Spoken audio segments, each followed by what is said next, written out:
Very good morning to you all students. So we will continue with the same chapter, that is life processes. In the previous class I started with the topic respiration, and today we will continue with the same topic and discuss a little bit more about respiration. Please open page number 101. So students, this respiration, that is of two types. Just see here, one is aerobic respiration and another one is anaerobic respiration. Aerobic respiration uses oxygen and anaerobic respiration takes place in the absence of oxygen or does not use oxygen. Understood? Aerobic means with air, and what is present in the air? Oxygen is present. So aerobic respiration is the respiration which uses oxygen, okay, as I told you before also. So here what happens, this glucose is what? It is a simple carbohydrate. This glucose is carried by the blood after complete digestion of starch in the digestive system. So blood carries this glucose in the cells of the bodies, and oxygen also reaches the cells. How oxygen reaches the cells, that we will discuss in next topic. Okay, so oxygen also reaches there. So here this glucose, it combines with this oxygen, okay, and it forms carbon dioxide, water, and lot of energy is released, which is stored in ATP molecules. ATP means adenosine triphosphate. Is it clear? Understood? So one molecule of glucose produces 38 molecules of ATP, which means high amount of energy is released in aerobic respiration. This is also called as oxidation of glucose, and it takes place in mitochondria of the cell. That is why mitochondria is called as powerhouse of the cell, and ATP is called as energy currency of the cell. Now we come to another type of respiration, that is anaerobic respiration. In anaerobic respiration, the energy is released in the absence of oxygen, or you can say the glucose, it forms the products and it releases energy, and very less amount of energy is released.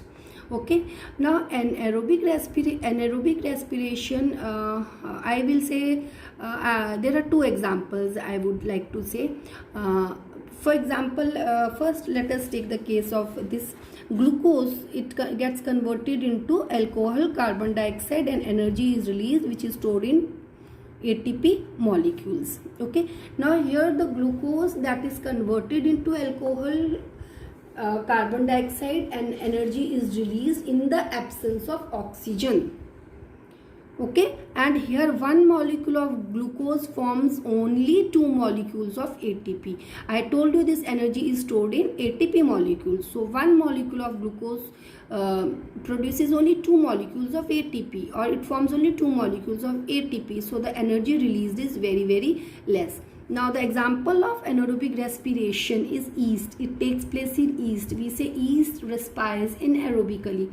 Now this yeast, what it does, it acts on glucose, and these yeast cells converts this glucose into alcohol, carbon dioxide, and releases energy. Understood or no? Okay, now this is also called as fermentation. Yeast is a microorganism. So conversion of sugar, what is glucose? Glucose is a sugar. So conversion of sugar in the absence of oxygen to produce alcohol, carbon dioxide, and release energy is called as fermentation. Energy released is very, very less. Is it clear? I hope it is clear to all the students. Now another example type of anaerobic respiration is, it occurs in the muscle cells of humans. Now sometimes during vigorous you can say exercise, you develop muscular cramps in your legs. So what happens when you do exercise vigorously? The oxygen is not able to reach to the cells of the muscles. So in that case, the glucose which is present in the muscles respires anaerobically, okay, in the absence of oxygen, and lactic acid is formed. Okay, lactic acid is produced in the cells of the muscles of the leg, and due to the production or due to the accumulation of lactic acid, person experiences these cramps. Okay, and you can get relief from cramps in the muscles caused by heavy exercise by taking a hot water bath or a massage. Hot water bath improves the circulation of blood in the muscles, and due to improved blood flow, the supply of oxygen to the muscle increases. Understood? and this oxygen, what happens then, this oxygen, so muscle, this oxygen, it reaches the cell, and this oxygen breaks down lactic acid accumulated in the muscles into carbon dioxide and water, and gives us relief from cramps. I hope it is clear. Now students, I have this ATP. Okay, now how is ATP formed? Actually, in the cell, ADP, that is adenosine diphosphate, adenosine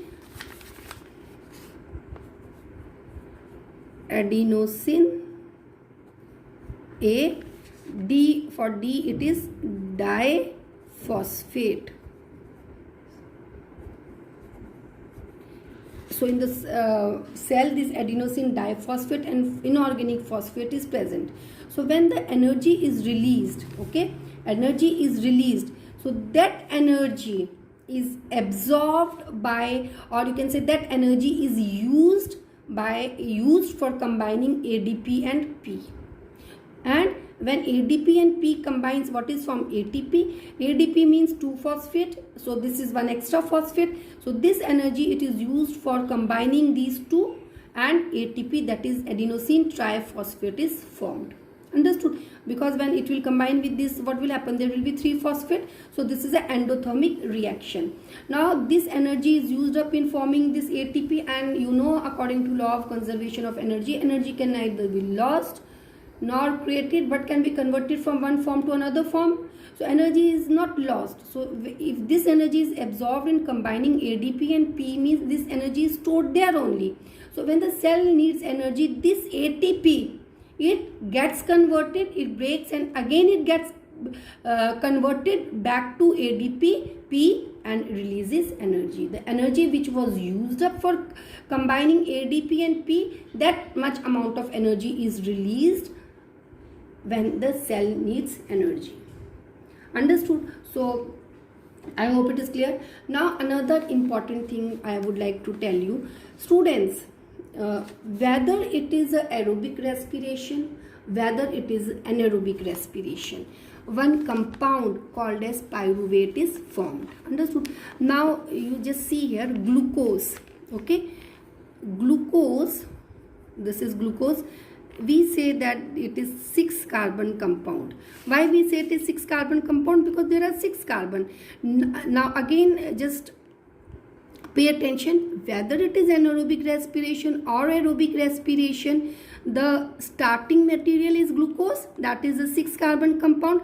So in both type of respiration, from glucose, one compound pyruvate is formed. What is this compound? Pyruvate is formed, and this is 3-carbon compound. This is 3-carbon compound. Understood? Okay. Now this takes place in the cytoplasm of the cell. Now it is this pyruvate which uses oxygen to convert into carbon dioxide, water, and release energy, or which converts into alcohol, carbon dioxide, and energy in the absence of oxygen. Actually it is this pyruvate. Okay. Now in case of aerobic respiration,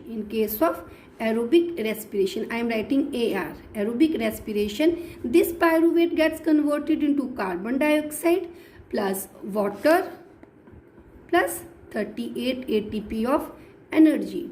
And in case of anaerobic respiration, it is this pyruvate which gets converted into ethyl alcohol. This is the formula. You can write ethyl alcohol also, plus carbon dioxide plus 2 ATP of energy.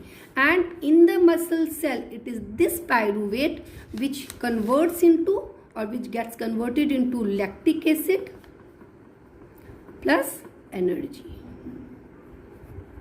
I hope it is clear to everyone. Now just and yes, one more thing, students, this aerobic respiration, it takes place in mitochondria. Anaerobic respiration takes place in cytoplasm, okay, of the cell. And this pyruvate, conversion of glucose to pyruvate, it takes place in cytoplasm. How it happens, what are the processes, this all you will study in class 11 in Krebs cycle. See this flow chart, all of you please see here.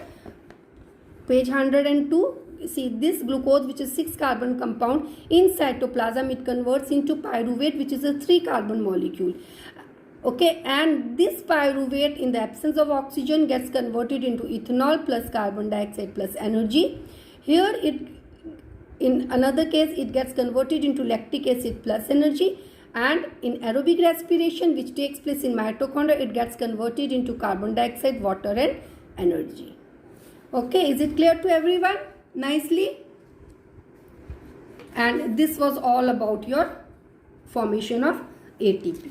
Okay, now all these things are only given here, students, what I have explained you, because the same thing I have given you the summary or the detailed explanation of this. Just underline this here. Glucose, a 6 carbon molecule. In all cases, first step is to break down glucose, a 6 carbon molecule, into 3 carbon molecule called pyruvate. This process takes place in cytoplasm. Further, the pyruvate may be converted into ethanol and carbon dioxide. Okay, and this is called as fermentation, and it takes place in yeast. Understood? So this was all about aerobic and anaerobic respiration. Now we will discuss about this activity. Now what they are saying in this activity, let us read first. Take some freshly prepared lime water in a test tube. Okay, so in this test tube, these 2 test tubes, you take lime water. Blow air through this lime water. Note how long it takes for the lime water to turn milky, and through this lime water you have to blow air. Now in this case, you blow air through this pichkari, and here you blow air through your mouth. Now note how long it takes for this lime water to turn milky. What does this tell us about the amount of carbon dioxide in the air that we breathe out? So how long it takes this lime water to turn milky? You will observe that the lime water present in this test tube, it turns milky immediately. Okay, comparative to the lime water which is present in the first case. This one takes time. So what does it shows? Now from the pichkari you are blowing air, and air contains 0.03% of carbon dioxide. Okay, so if this lime water turns milky immediately, means the air which is passed out from the mouth, okay, that contains more amount of carbon dioxide. Okay, so it means this. So students, just refer activity 6.5, all of you.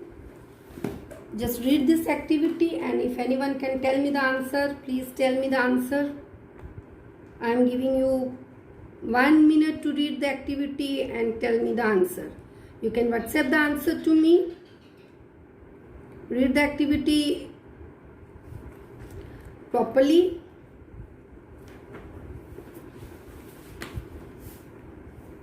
I cannot give you much time.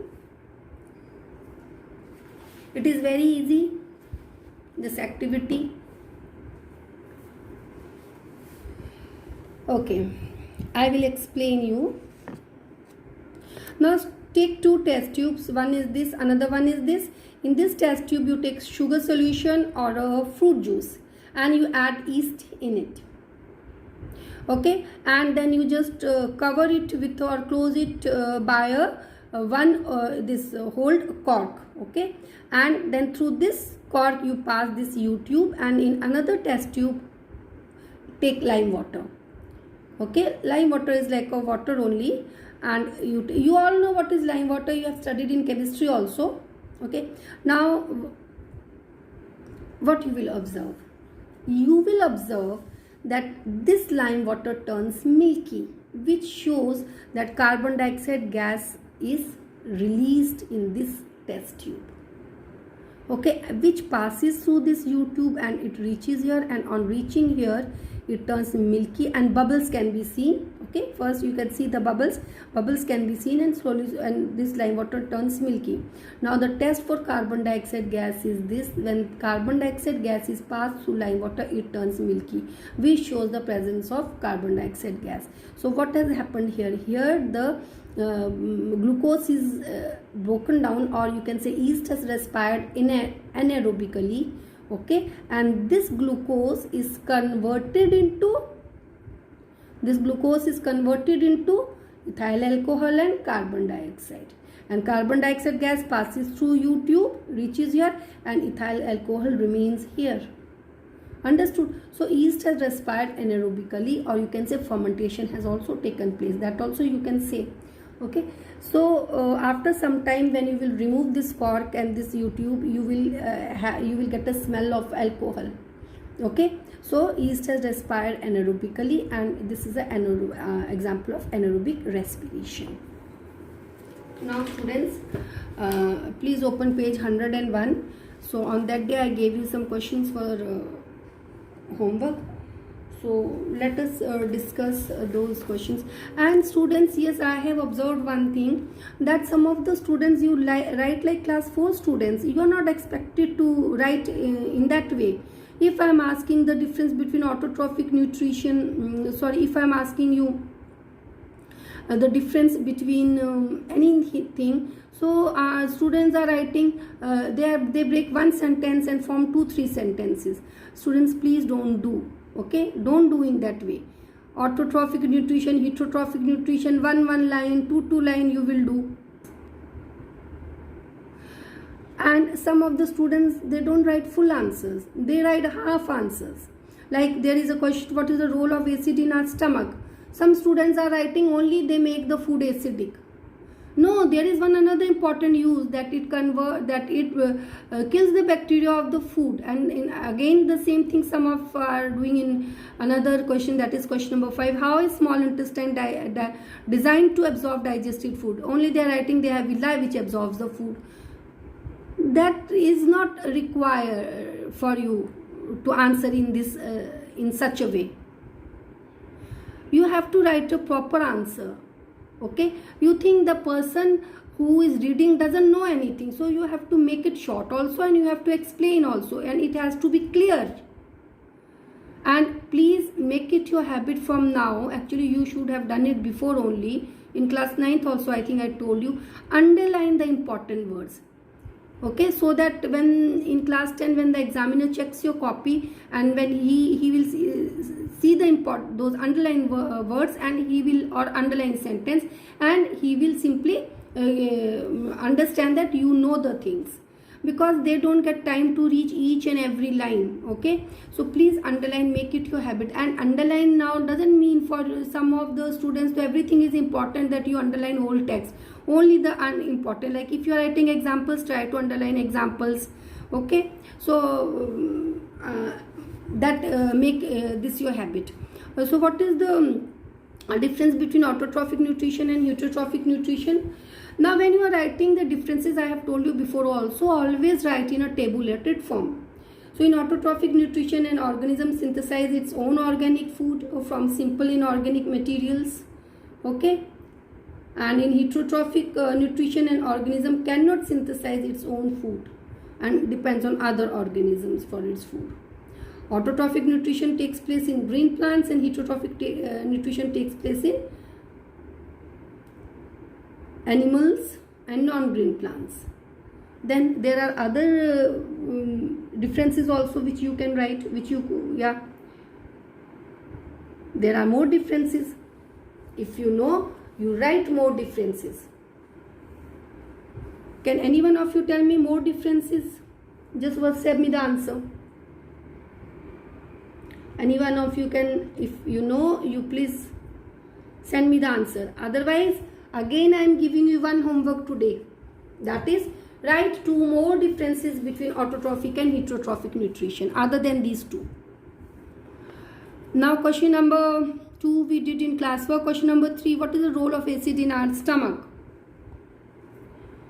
Very easy.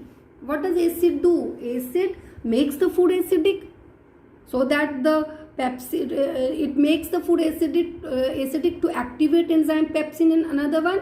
It kills the bacteria present in the food. Understood or no? So you are supposed to write these 2 answers, but some students are writing one answer and that too half.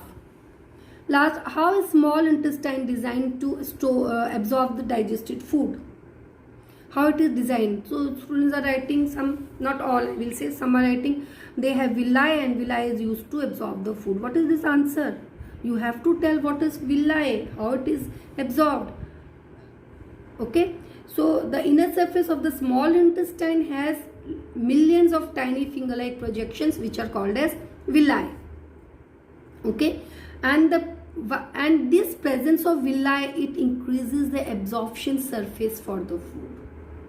Okay, more food can be absorbed. Okay, so the presence of villi gives the inner walls of the small intestine a very large surface area, and the large inner surface area of small intestine helps in the rapid absorption of digested food. Understood? The food is absorbed very fast, and almost whole of the digested food is absorbed. So these were the solutions for the homework question, and in next class we will finish this respiration, and then we will do some questions based on that. Okay, so students, if you have any doubt, please clarify your doubts during clarification session. Okay, and submit your homework only during clarification session. Thank you, students.